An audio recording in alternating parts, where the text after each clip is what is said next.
Good day to you all. I hope you are doing well wherever you're watching me from around the world. Thank you for your time again today.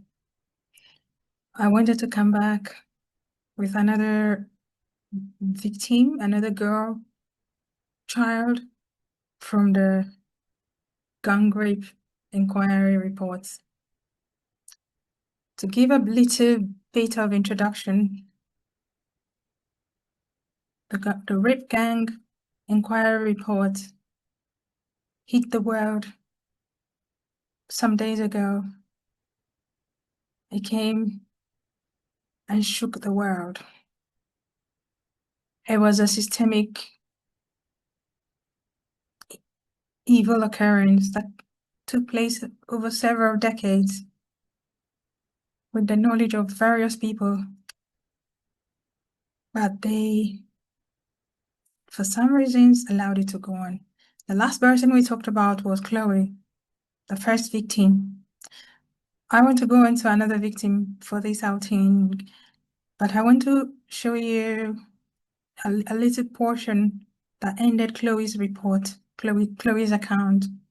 Then we move on to Fiona, the next victim. Let's dive into this horrific world.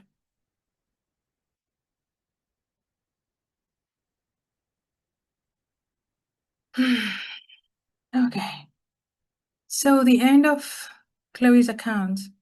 Chloe personally knows at least 20 other girls from her area who were predated on by the Muslim gangs who abused her. The pattern was always the same: grooming, dragging, trafficking, abuse, and rape. Furthermore, Chloe describes being taken into mosques where imams would describe non-Muslims as infidels and preach that white women who dressed inappropriately were free game. Chloe believes that the local police, social services, NHS, and government were all fully aware of what was happening, including the racialized nature of the crimes. But they did not intervene for two reasons: because they could not be bothered with the paperwork, and because they did not want to be seen as racist. Chloe blames these bodies and their major push for diversity for her abuse. Chloe says that if I can save just one more child, boy or girl, from going through any of these, then I have done my job. The child is the one who cared. This was a question that was posed to Chloe. Inquiry panelists, do you know how many men abused you over that period if you had to guess? Chloe, hundreds, hundreds, and hundreds, and hundreds.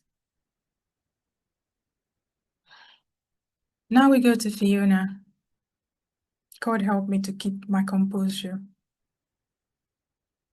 Fiona grew up in a highly abusive household, marked by domestic violence, severe emotional abuse, and repeated suicide attempts by her mother, which Fiona witnessed. Despite exceptional academic ability, she developed serious mental health difficulties, self-harm behaviors, and suicidal ideation from a young age. After escalating abuse and failed disclosures, Fiona entered care at the age of 13.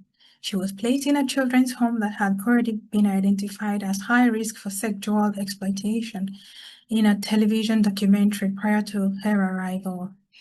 Inadequate supervision meant she went missing repeatedly. At 13, she was groomed by adult Pakistani men, whom she estimates were aged between 24 and 45. The grooming began with affection and alcohol, quickly progressing to rape, drug dependency, threats, and trafficking. Care staff negligence was extreme. Abusers would visit in cars outside waiting for the girls, openly converse with staff, and even phone the home to inquire about them. One care worker told Fiona's mother that her boss had described recording the man's car registration plates as above her pay grade, warning that she would lose her job if she did. Fiona believes the staff were aware of what was happening, but felt powerless to stop it rather than being actively complicit. Nevertheless, the children's home received £5,000 per week to care for her and failed miserably. Fiona suspects the management avoided proper investigation for fear of being labeled racist. Only the police took any formal action, issuing harboring notices to the men, official warnings stating they had no permission to associate with, contact, or house a vulnerable child. However, no further action followed. When Fiona's mother called the police to report her daughter missing and mentioned a history of abuse by Asian men, the call handler told her, "You can't describe them as Asian men because that's racist. You should just be glad your child is being taught a different culture." On one occasion, a police officer returned Fiona to the house where the abuse was occurring and told the men to have fun with her.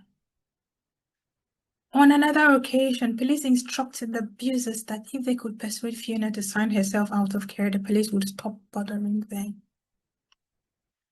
The gang then tried to convince her to do so, intending to traffic her to Kashmir. She was only prevented from leaving the country because she did not have a passport. Between 2008 and 2012, Fiona was repeatedly raped by multiple men connected to organized grooming networks.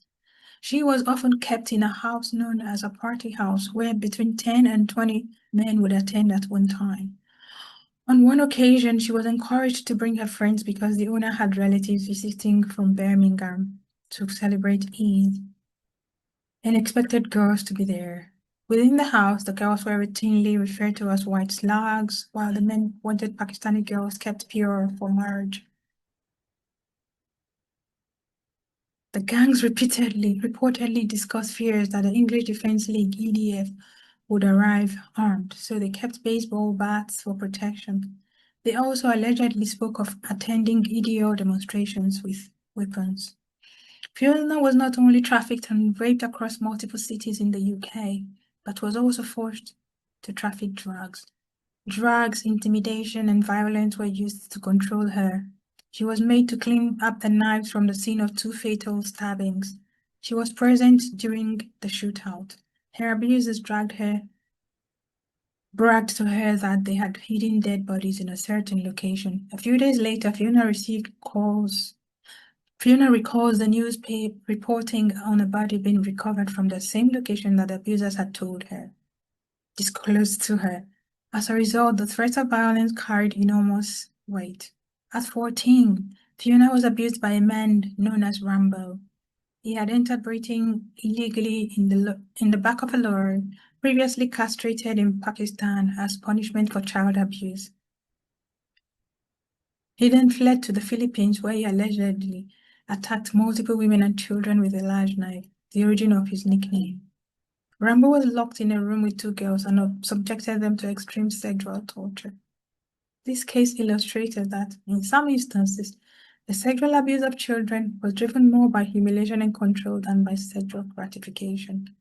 At 15, Fiona became pregnant while in a mixed-race sex care home. Her son was later removed and adopted due to ongoing exploitation risks. Yet Fiona herself was left in the same dangerous environment. The abuse continued into her adulthood. It only stopped when she turned 18, leaving her with profound physical and psychological trauma, including PTSD, substance dependency, and long-term health damage. Fiona states that the greatest harm came not from only the abusers, but from institutional disbelief, neglect, and punishment that actively enabled the ongoing exploitation. In total, she estimates she was abused by between 50 and 100 men. Of those, only 2 were not Pakistani. This is a statement from Fiona. "I was beaten regularly. I was drugged, filmed being raped, and the footage was distributed. I sustained broken bones, facial injuries, and severe trauma.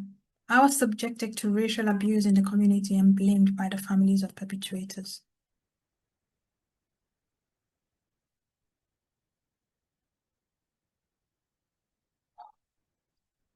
I can't believe that I made it through.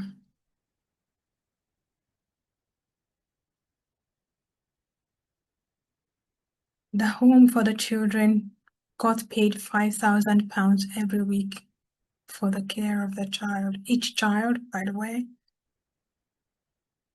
all that money just to get the girls, to sacrifice the girls to the devil.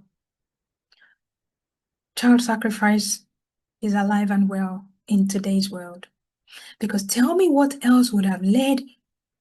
Okay, agreed that those men were not humans. They were pure monsters. What caused the system? Agreed.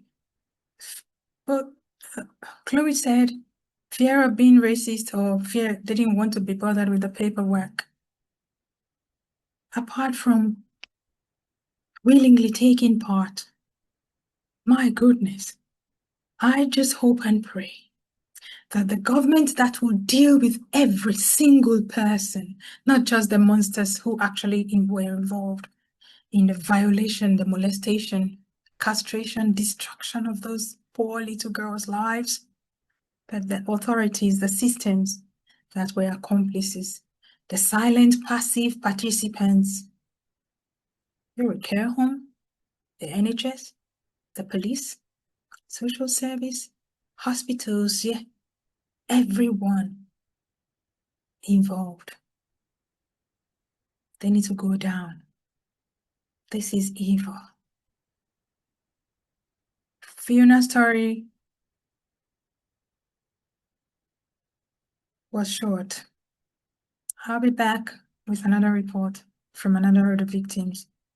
Most of them are living broken lives. Of course, how do you not have PTSD? It will take the grace of God, share divine intervention, miracle from the mighty Father God to not have PTSD and be destroyed for life.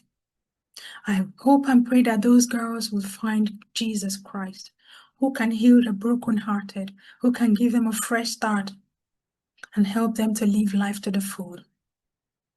And I pray for the children those poor girls were made to have at young ages, that those young children that they had, men and women who may be in their teen years now, that this trauma from their mother will not be transferred to them. I thank you for your time. I'll be back with another victim. Meanwhile, please find the report and read it for yourself because I may not do everything. God bless you.